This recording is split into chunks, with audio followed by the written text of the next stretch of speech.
So hi guys and welcome back to the channel, जहां पर आज हम फिर से बात कर रहे हैं 20 amazing, interesting and unknown facts about Pokemon की। तो इस वीडियो को एंड तक जरूर देखना सभी फैक्ट्स को जानने के लिए, और चैनल को सब्सक्राइब कर देना ऐसी ही वीडियोस के लिए। And without wasting any more time, let's begin. Fact number 1। Now क्या आप लोगों को पता है कि आखिर पोकेमॉन की एनिमे में ऐसा कौन सा पोकेमॉन है जिसने सबसे ज्यादा एपिसोड्स लिए हैं इवॉल्व होने के लिए? वो पोकेमॉन है ऐश का सिंडाक्विल, जिसने टोटल 507 एपिसोड्स लिए थे सिंडाक्विल से क्विलावा में इवॉल्व होने के लिए। कुछ ज्यादा टाइम नहीं हो गया, राइट?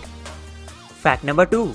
नाउ क्या आप लोगों ने कभी ये नोटिस किया है कि जब कोई पोकेमॉन फायर ब्लास्ट मूव को यूज करता है, तब जो फायर होती है वो फ्लेम थ्रोअर की तरह सीधी नहीं जाती, बल्कि एक शेप या सिंबल फॉर्म करती है। पर आखिर इस सिंबल या फिर शेप का मतलब क्या होता है? ये सिंबल है कांजी का, जिसका मतलब होता है फायर। Fact number 3।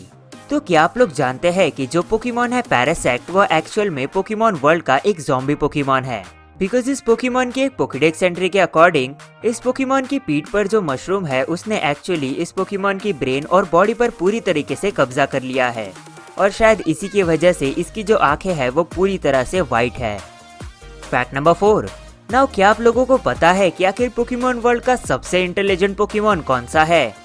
वो पोकेमॉन है एलाकाज़म, जिसकी एक पोकेडेक्स एंट्री के अकॉर्डिंग इस पोकेमॉन की IQ है 5000, और ये जो पोकेमॉन है ये एक्चुअली एक सुपर कंप्यूटर से भी ज्यादा तेज है। Fact number 5। नाउ अब जब बात एलाकाज़म की चली रही है, तो क्या आप लोगों को पता है कि एलाकाज़म जब मेगा इवॉल्व होता है तो वो सिर्फ 90 पॉइंट्स ही गेन करता है अपने बेस स्टैट टोटल में, पर बाकी जो भी पोकेमॉन मेगा इवॉल्व होता है वो 100 पॉइंट्स गेन करता है अपने बेस स्टैट टोटल में। ये पूरी तरह से अनक्लियर है कि क्या ये कोई ग्लिच था या फिर पोकेमॉन कंपनी ने इंटेंशनली इस पोकेमॉन को सिर्फ 90 पॉइंट्स ही गेन करवाए, क्योंकि ऐसा हो सकता है कि एलाकाज़म कुछ ज्यादा ही ओवरपावर्ड हो। Fact number 6। नाउ क्या आप लोग जानते हैं कि ऐश का मोस्ट फॉरगॉटन पोकेमॉन कौन सा है? वो है ऐश का बीड्रिल। यस, ऐश ने एक बीड्रिल को पकड़ा था बग कैचिंग कॉन्टेस्ट के टाइम पर उसने जल्दी ही उसे दूसरे ट्रेनर को दे दिया। Gotta catch him all, right? Fact number 7।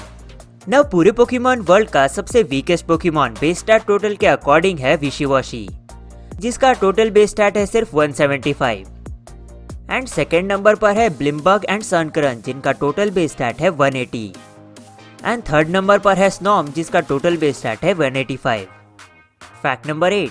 Now जेनेसेक्ट पूरे पोकेमॉन वर्ल्ड का एक लौता बग टाइप मिथिकल पोकेमॉन है, which makes this Pokemon a quite special Pokemon, because ये highly doubtful है कि हमें नियर फ्यूचर में कोई मिथिकल बग पोकेमॉन देखने मिले। Fact number 9। Now mythical Pokémons की बात जब चली रही है, तो क्या आप लोगों को पता है कि केल्डियो एक लौता ऐसा मिथिकल पोकेमॉन है जो कि खुद का सिग्नेचर मूव खुद नहीं सीखता है, बल्कि उसे अपना सिग्नेचर मूव किसी ट्यूटर से सीखना पड़ता है। Fact number 10। तो क्या आप लोगों को पता है कि आखिर पोकेमॉन वर्ल्ड का सबसे हेवीएस्ट पोकेमॉन कौन सा है? यहाँ पर सिर्फ एक पोकेमॉन नहीं बल्कि दो पोकेमॉन है, जो कि है सेलेस्टिला एंड कॉस्मॉक, एंड इन दोनों ही पोकेमॉन्स का वेट है 999.99 kg। Fact number 11। Now heaviest Pokemon की बात जब हो ही गई है, तो क्या आप लोगों को पता है कि पोकेमॉन वर्ल्ड का सबसे लाइटेस्ट पोकेमॉन कौन सा है? यहाँ पर भी एक पोकेमॉन नहीं बल्कि दो पोकेमॉन आते हैं, एंड ये पोकेमॉन है गैस्टली एंड कॉस्मॉक, और इन दोनों पोकेमॉन्स का वेट है 0.1 kg। Fact number 12।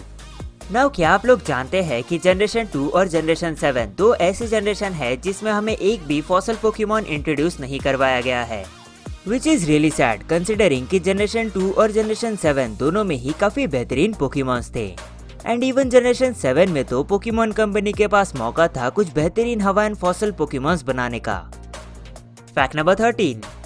नाउ ये तो सभी जानते हैं कि म्यू एक काफी ज्यादा रेयर पोकेमॉन है, पर क्या आप लोगों को पता है कि सुपर स्मैश ब्रोस में एक म्यू के अपीयर होने के चांसेस है 1 in 493। यानी कि अगर आप लोग सुपर स्मैश ब्रोस खेल रहे हैं और वहाँ पर एक म्यू अपीयर हो जाता है, तो तुम्हारा जो लक है वो लिटरली लकी मैन लेवल का है।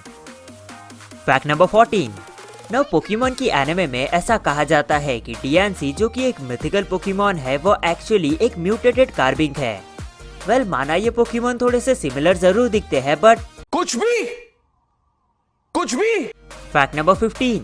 नाउ क्या आप लोगों को ये पता है कि बेलीफ ऐश की एक लौती second stage evolution grass type Pokemon है, यानी कि हमें जितने भी ग्रास टाइप पोकेमॉन ऐश के पास देखने मिले हैं वो आइदर फुल्ली इवॉल्व हो गए हैं या फिर बिल्कुल इवॉल्व नहीं हुए, और इन सब में सिर्फ बेलीफ ही है जो कि उसके सेकेंड स्टेज एवोल्यूशन में है। Fact number 16। नाउ ऐश का बटरफ्री या कहा जाए उसकी पूरी एवोल्यूशन लाइन ऐश के लिए काफी स्पेशल रही है, बिकॉज ये पोकेमॉन ऐश का पहला कैप्चर्ड पोकेमॉन था, ऐश का पहला इवॉल्व हुआ पोकेमॉन था, ऐश का पहला ट्रेडेड पोकेमॉन था, और साथ ही साथ ये ऐश का पहला रिलीज पोकेमॉन भी था। सो surely it's special. Fact number 17। Now क्या आप लोग ये जानते हैं कि जैसे ऐश का सरनेम है कैचम, वैसे ब्रॉक और मिस्टी का सरनेम क्या है? वेल, पोकेमॉन कंपनी की तरफ से ये कंफर्म कर दिया गया है कि ब्रॉक का सरनेम है हैरिसन और मिस्टी का सरनेम है विलियम्स। Fact number 18। तो ये बात तो आप जरूर जानते होंगे कि पोकेमॉन की जनरेशन 1 की जो गेम्स है वो बहुत ज्यादा ग्लिची है, जिसकी वजह से उन गेम्स में हमें काफी अमेजिंग चीजें भी देखने मिली है। पर क्या आप लोग ये जानते हैं कि इन गेम्स में पहले जिम से बैटल करने से पहले, यानी कि ब्रॉक से बैटल करने से पहले ही आप एक 100 लेवल के पोकेमॉन को कैप्चर कर सकते हैं। वेल, ये भी होता है एक ग्लिच की वजह से, जो कि आप यूट्यूब पर देखकर इजीली खुद ट्राई कर सकते हैं, एंड फिर आपके पास भी होगा एक लेवल 100 निडोकिंग ब्रॉक के जिम से पहले। Fact number 19। Now Pokemon world में टोटल 18 डिफरेंट टाइप्स एग्जिस्ट करते हैं, पर क्या आप लोग ये जानते हैं कि there are actually 19 different sprites for RCS, और जो 19th टाइपिंग है उस पर क्वेश्चन मार्क बना हुआ है, एंड इस टाइपिंग से रिलेटेड हमें कोई भी जस्टिफिकेशन देखने नहीं मिला है। So could it be a new typing, या फिर जो आरसीएस है वो कुछ ज्यादा ही जानता है पोकेमॉन वर्ल्ड के बारे में। And finally fact number 20। तो पूरे पोकेमॉन वर्ल्ड में ग्लिम्सनेयर और उसकी जो एवोल्यूशन लाइन है वो एक लौते ऐसे पोकेमॉन है जो कि actually dark and fairy type हो।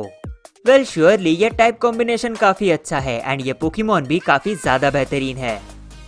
Bonus fact. नाउ क्या आप लोगों को ये पता है कि ओशावॉट एक्चुअली ऐश का पहला ऑफिशियल स्टार्टअप पोकेमॉन है, यानी कि ओशावॉट से पहले ऐश के पास जितने भी स्टार्टअप पोकेमॉन्स थे, ऐश ने उन्हें पकड़ा था, किसी से लिया था, या फिर उन्होंने ऐश की टीम को ज्वाइन इन किया था।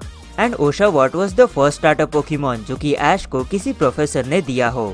हाँ, बट पिकाचू का केस थोड़ा सा अलग है, बिकॉज भले ही ऐश को पिकाचू प्रोफेसर ओक ने क्यों ना दिया हो, but Pikachu is not an official startup Pokemon in generation 1। Hope you get the point. So ये रहे 20 amazing, interesting and unknown facts about Pokemon. I hope आपको ये वीडियो पसंद आई होगी, एंड अगर आपको ये वीडियो पसंद आई है तो इस वीडियो को लाइक जरूर कर देना।